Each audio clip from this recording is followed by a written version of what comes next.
Jadi kalau di total perjalanan 5 jam, 6 jam, 7 jam, 8 jam, 9, 10, 11, 12, 13, 14, 15 jam.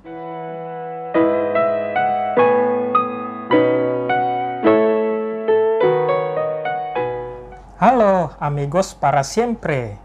Nah, pada kali ini kita kedatangan bintang tamu nih di channel kita, yaitu pemilik channelnya sendiri. Nah, kali ini kita mau ngobrol-ngobrol nih sama pemilik channelnya ini ya. Jadi untuk mempersingkat waktu, jadi langsung aja kita berkenalan dan pemilik channelnya. Halo, selamat malam. Halo, selamat malam. Boleh diperkenalkan namanya? Halo, assalamualaikum warahmatullahi wabarakatuh. Ketemu lagi bersama aku, Desi Sulastri. Jadi Anda apa di sini, bintang tamu toh atau pemilik channel? Karena ini konten pertama kita yang bicara begini, jadi saya sebagai pemilik akun ini dan sekaligus sebagai bintang tamu merangkap gitu. Ya itulah, karena nggak ada bintang tamu, jadi kita mengundang pemilik channelnya sendiri. Nah makanya buat kalian ini yang mau wawancarai, yang mau menceritakan kisah-kisah uniknya, menariknya di sini, kalian bisa hubungi channel ini nih, gitu, untuk nanti kita bikinkan wawancara. Oke, jadi langsung aja nih kita ngobrol-ngobrol, karena ini kan bukan sebentar, malah sudah Lebaran nih ini. Ya. Ini hari Lebaran. Ini hari Lebaran.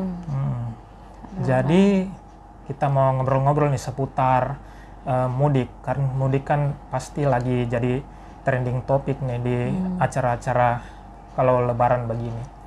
Oke, jadi langsung aja nih kita wawancarai pemilik channel ini. Nah, ini sebenarnya sudah berapa lama ini tinggal di Makassar?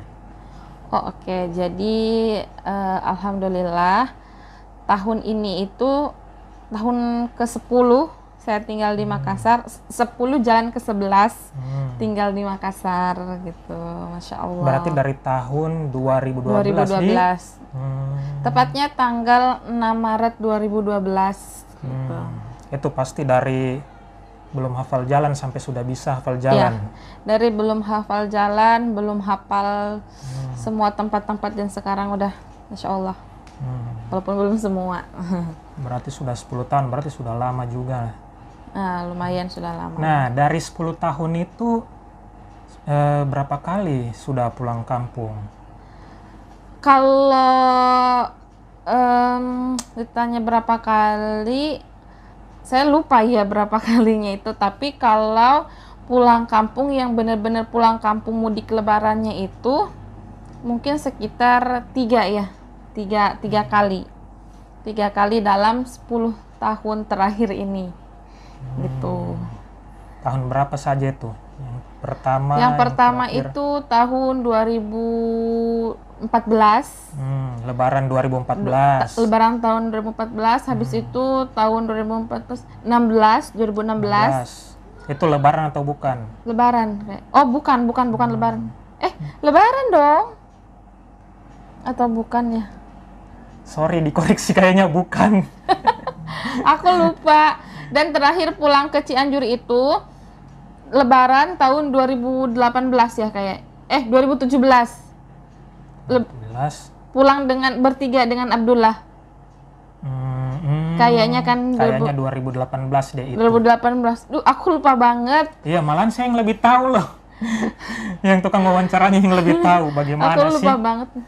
Jadi setiap pulang itu berarti 2014, 2018, sekarang lagi rencana ini mau mudik 2022, berarti setiap perhelatan Piala Dunia gitu baru 4 pulang tahun sekali gitu kan. Tapi aku biasa pulang diriku sendiri gitu. Aku biasa pulang aku sendiri ke sana gitu kan. Itu sering itu? Nggak sering juga sih. Tapi kalau aku pulang ke Kendari itu hampir setahun sekali aku pulang. Tapi kalau ke Cianjur nggak terlalu sering gitu. Tapi ada beberapa kali mama sama adekku yang kesini gitu. Itu berapa kali mereka datang ke sini? Kalau adekku itu 2 kali kesini. Terus kalau mamaku 1 kali gitu. Karena aku nggak pulang, jadi mamaku yang datang ke sini. Dan itu Nggak jelas juga ya, 1 tahun sekali atau 2 tahun sekali? Enggak jelas. Pulangnya enggak.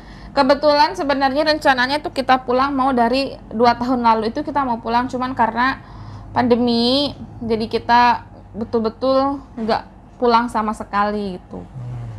Itu karena pandemi gitu. Oh, belum dikasih tahu. Ini mau mudiknya kemana kayak ini? Mau mudiknya? Jadi alhamdulillah insya Allah besok tanggal 3 kita mau mudik ke Cianjur berempat sama anak-anak. Doakan mudah-mudahan lancar dan nggak ada halangan apapun di jalan. Terus dapat harga tiketnya berapa? Kan kita tahu kan sekarang ini tiket ini mahal-mahal. Dapatnya berapa sih ini? Kalau masalah tiket, aku kan mantengin terus itu apa? Bos sebutin aja ya. Ya, enggak apa-apa, namanya wacana. Aku mantengin terus Traveloka. Dari yang nonton. Terus aku lihat terus pergerakan tiket itu. Teman-teman nyaranin aku beli tiket dari jauh-jauh hari sebelumnya.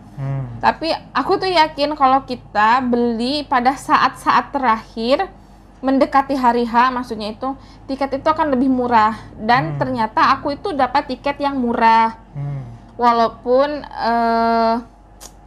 pokoknya buat aku itu murah banget ya. Jadi aku dapat tiket itu 750.000. Itu aku dapat tiket pesawat RZ kalau nggak salah ya. Sekarang tuh harga tiket berapaan nggak? Sebenarnya untuk sekarang itu harga tiket itu sekitar 800-an normalnya. Kalau nggak normal? Kalau nggak normal itu kemarin ada yang sampai titik 1,6. Berarti sekarang ini kondisi normal atau nggak normal? Yang nah, sekarang ini? Untuk yang sekarang lagi promo gitu, promo. Terakhir aku lihat tadi sekitar 800-an gitu. Enggak, bukan yang didapat yang jelang-jelang lebaran ini, itu normal atau enggak harganya? Mendekati normal. Oh, mendekati normal. Berapa itu harganya? Sekitar 800-900-an. Enggak, maksudnya sebelum lebaran. Sebelum lebaran itu enggak normal. Karena normal. harga paling murah aja 1,3. Gitu. Berarti naik sekali di kan. Naik sekali dari ya. Normalnya 700-800 sampai bulan puasa ini 1.300.000 ya. Iya, betul. Ke atas gitu. Masih ada juga yang harga tiket lebih mahal dari 1,3. Terus kita dapat berapa, Mi? Kita dapat 750 per orang. Kenapa bisa murah begitu? Jadi, kan aku bilang, aku tuh kayak mantengin terus si Traveloka itu. Terus setiap pergantian harga tiket, aku selalu ngeliatin. Dan tiba-tiba aku nemu yang 750. Langsung aku bertransaksi, beli untuk 4 orang. Dan 1 menit setelah aku beli, membayar, tiketnya berubah lagi jadi 1,1. Wow, berarti keajaiban itu. Masya Allah. Jarang-jarang terjadi berarti. Dan sampai detik ini pun aku masih nggak pernah melihat lagi tiket yang semurah itu. Nggak pernah lagi ada di angka itu. Nggak pernah ada lagi. Sekarang itu kisaran pun berapa misalnya? paling murah 700. Maksudnya paling murah itu 800. Tapi 750 itu betul-betul nggak ada lagi. Berarti keajaiban, dia beruntung sekali tuh bisa dapat harga segitu. Masya Allah. Berarti tiap saat dipantengin itu webnya. Enggak tiap saat juga, cuman ada jam-jam tertentunya gitu, kayak menjelang subuh itu, terus menjelang jam 10-an malam gitu. Berarti sebuah perjuangan untuk dapatkan tiket itu kan. Insya Allah ya. Kalau kita cek-cek juga kan itu malas juga kan. Iya, benar. Cuman karena aku bertekad aku ingin mudik, terus aku berdoa, ya Allah semoga aku dapat tiket murah, mungkin itu doa aku yang terijabah gitu. Langsung. Masya Allah. Oke. Terus bagaimana, berapa jam kayak itu kalau mudik kita ke sana itu? Ini kan dari Makassar kan, terus mau ke Cianjur, ke tempatnya pemilik channel ini. Nah, berapa itu? Maksudnya berapa jam Jadi mudiknya gini, itu, berapa lama? Kalau dilihat di peta, tempatku itu ada di ujung, ada Cianjur Selatan, pokoknya ada di ujung, berbatas di samudra. Jadi pokoknya kalau kalian lihat ya di peta, Cianjur Selatan, Cidaun, dan disitulah tempat aku. Perjalanan aku dari Makassar ke Cianjur itu kisaran normalnya kisaran 10 jaman, 10 jam. Tapi kalau misalkan nggak normal itu bisa mencapai waktu 14 jam. Karena aku pernah ngalamin hampir 15 jam karena macet total di puncak. Terus ya gitu, kalau misalkan nggak macet ya sekitar 9 jaman gitu. Tapi dihitung ya, dari Makassar, dari rumah ke bandara itu sekitar 1 jam. Ya, rutenya kan. Kenapa bisa sampai lama begitu gitu? Jadi gini, dari rumah ke bandara itu 1 jam gitu Kak. Makassar ke bandara itu kurang lebih 1 jam lah gitu lah, 1 jam. Terus kan kita nunggu juga nih, nunggu juga nih. Jadi rencana memang ini pergi aku berangkat jam 4:30 sore ya. 4:30 sore aku ke bandara. Sampai di bandara itu pesawat aku itu sekitar jam 9 berangkat. Berarti jam 5, jam 6, jam 7, jam 8, jam 9. Di Makassar aja makan waktu 5 jam. Makassar Jakarta itu sekitar 2 jam lebih. 2 jam lebih lah, 2 jam lebih. Terus nyampe di Jakarta itu karena ada perbedaan waktu antara Indonesia Barat dan Indonesia Timur. Nyampe di Jakarta jam 10. Nah, jadi maksudnya kayaknya berkurang deh dari 2 jam.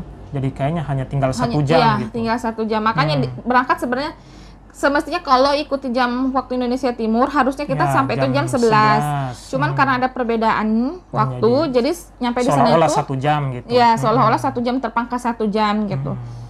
Nah, jadi dari Bandara Jakarta. Terus dari Bandara Jakarta itu ke Kampung Rambutan, kalau misalkan nggak dijemput, kita naik bis gitu. Nah, kita naik Damri dulu dari Bandara Soekarno-Hatta, kita naik bis ke Kampung Rambutan, naik Damri, itu makan waktu 1 jam. Itu pun kalau nggak macet.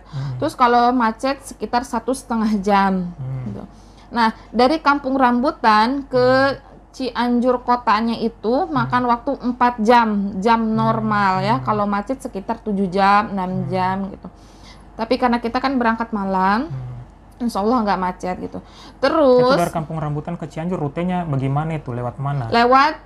Ada 2 rute. Yang pertama itu rutenya lewat puncak.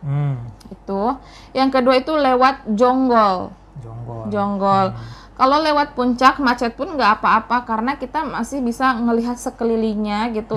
Masih banyak lah pemandangan-pemandangan. Terus kalau lewat Jonggol itu kita ngelewatinya sawah-sawah, hutan-hutan, jalannya berliku, jalannya sempit gitu. Memang itu memang jalan alternatif dan banyak jalannya yang rusak juga kalau lewat Jonggol. Aku sih lebih memilih lewat puncak. Tuh. Tapi kalau naik bus banyak yang lewat Jonggol kalau lebaran begini gitu. Nah, itu memakan waktunya dari Kampung Rambutan ke Cianjur kota itu 4 jam. Nah, sampai di terminal Cianjur ke kampung akunya itu makan waktu 4 jam lagi gitu. Itu naik apa itu? Naik bus kecil. Kalau kita bilangnya elef. Naik elef gitu. Jadi kalau di total perjalanan 5 jam, 6 jam, 7 jam, 8 jam, 9, 10, 11, 12, 13, 14, 15 jam. Itu kalau nggak macet, 15 jam. Terus kalau macet itu bisa sampai 17 jam. Bisa lebih sampai 20 jam kadang. Jadi gitu. nggak mudah untuk kesana itu kalau dari Makassar ya. Jadi berangkat subuh sampai juga subuh gitu. Kebayang kalau misalnya yang perantau dari Papua, dari sini aja dari Makassar ini, Indonesia Tengah, capek jauhnya minta ampun, apalagi yang dari Papua gitu. Betul. Jadi bukan perjalanan yang mudah, apalagi bawa anak-anak itu berat banget buat aku gitu. Makanya kenapa aku jarang pulang juga. Yang pertama memang aku kayak nggak kuat gitu di jalan. Semakin kesini aku semakin mabok di jalan itu gitu. Jadi gitu. Jadi itu lihat perjuangan orang-orang yang mau mudik gitu, nggak mudah gitu. Kecuali mungkin yang mudiknya cuma 90 kilo naik mobil, begitu-begitu itu gampang. Tapi kalau yang sudah begini, waduh, nggak mudah guys. Nah itu kan sudah dapat tiket. Tunggu dulu. Jadi aku hitung 15 jam itu karena dihitung dengan nunggu di bandara. Sebenarnya kalau nggak nunggu di bandara kan kita 90 menit sebelum terbang itu kita memang harus ada di bandara gitu kan. Kalau nggak dihitung di bandaranya itu sekitar 10 jaman gitu. 10 jam gitu. Tapi kan itu nggak mungkin. Memang ada waktu tunggu-tunggunya, memang nggak naik gini, ini kecuali pejabat. Dan kalau memang ini apa? Kalau kita naik angkutan umum, yang otomatis kita juga harus nunggu. Nunggu penumpang lah, terus nunggu bus yang arah ke sananya gitu. Tapi insya Allah karena sekarang dijemput, mungkin makan waktunya lebih singkat gitu. Ya, oke. Tapi tetap saja jauh toh? Iya, jauh. Nah, ini sudah dapat tiket, terus sudah lama ndak pulang. Nah, bagaimana perasaannya ini? Perasaannya nggak bisa diungkapkan. Aku tuh ya dari 1 bulan sebelumnya itu, masuk bulan puasa juga aku udah melo, udah nangis, aku udah bahagia. Jadi setiap kali aku mengutarakan kata mudik, air mataku tuh otomatis keluar. Otomatis banget. Aku tuh bahagia, haru banget, sedih banget mau ketemu orang tua gitu, terus mau ketemu saudara, ketemu teman-teman gitu. Bahagia banget lah aku tuh. Pokoknya perasaannya nggak bisa diungkapkan dengan kata-kata gitu. Apalagi terakhir pulang 2018 di 2018, 4 tahun lalu. Itu Piala Dunia itu main, sekarang mau Piala Dunia lagi guys. Itu dulu dari Messi masih bisa main, sekarang sudah tua juga Messi, sudah mau pensiun. Ibarat kata dia kita baru pulang. Melebihi Bang Toy. Gitu. Jadi makanya aku antusias banget untuk pulang ini. Nah, jadi persiapannya itu apa saja nih yang sudah disiapkan nih mau pulang? Jadi persiapannya itu banyak. Yang pertama itu persiapannya itu badan harus sehat. Karena kenapa? Pulang zaman sekarang itu kita harus swab. Yang intinya kita itu kalau dulu itu H-1 sebelum mudik itu aku masih mencari oleh-oleh. Masih jalan ke sini ke situ mencari oleh-oleh. Tapi sekarang aku betul-betul nggak bisa mencari oleh-oleh karena apa? Yang pertama kan aku puasa, otomatis kalau keluar capek gitu. Terus yang kedua aku harus menjaga badan itu tetap fit. Takutnya pas di swab kan walaupun keadaan capek itu kita nggak tahu ya, jangan sampai pas di swab kita positif. Nah, jadi aku ngejaga itu gitu, nggak boleh ada kata demam, pokoknya nggak boleh. Jadi yang pertama disiapin itu adalah fisik, yang kedua itu uang. Jadi gengs, kita ini pulang, mungkin pikiran orang-orang kenapa sih nggak pernah pulang? Yang pertama itu uang itu memang jadi yang faktor utama ya. Karena pulang ke Cianjur itu kalau kita hanya punya uang 10 juta itu nggak akan mungkin. Jadi kita harus pulang di atas 20 juta gitu kan. Ya pokoknya kalau pulang di bawah 10 juta itu kita nggak akan mungkin pulang. Nggak akan mungkin pulang. Karena untuk tiket, akomodasi, makan apa segala macam aja itu udah lebih dari 10 juta gitu kan.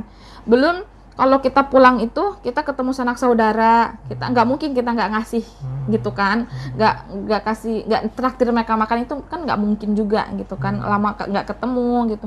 Jadi memang uang fisik itu ada di deretan paling atas gitu.